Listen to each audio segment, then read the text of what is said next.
Here's an interesting one for you viewers. This is Captain Silver. It was released by Jorudan and published by Tokuma Shoten. It was released in 1988. And for 1988, very good looking game. Honestly, it doesn't hold up worth a damn, but it looks very good. Let's talk about it here. It's a side-scrolling action game. It was released for the arcade by Data East in 1987. We control a young sailor named Jim Ackroyd, who goes on a journey to seek the lost treasure of Captain Silver, facing various perils along the way. Home versions were released for the Master System by Sega and for the NES by Tokuma. We have, in the arcade version, controls consist of an 8-way joystick for walking, crouching, and climbing ladders, and 2 action buttons for attacking and jumping. How about that?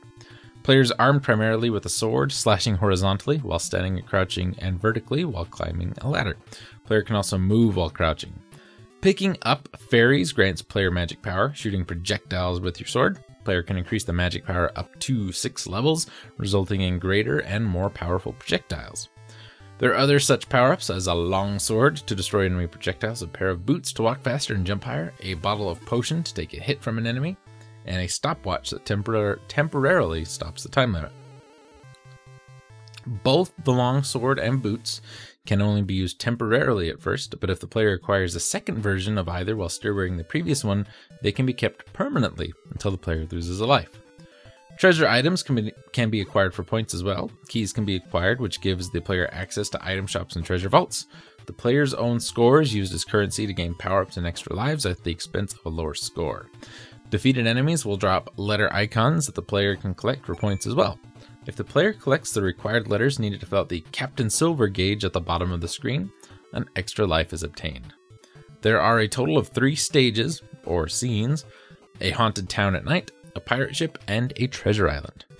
Each scene features its unique set of enemy characters such as werewolves, witches, pirates, natives, several kinds of animals, man-eating plants, and other hazards, including the Cheshire Cat. Scene 3 ends with a final battle against the skeletal being of Captain Silver. After the player completes the game once, there's a second quest consisting of harder versions of the same stages in order to finish the game.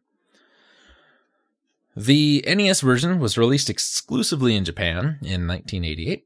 This version features several substantial differences from the arcade version. The player now has a health gauge and can take more than 1 hit before losing a life, which can be replenished by picking up hearts.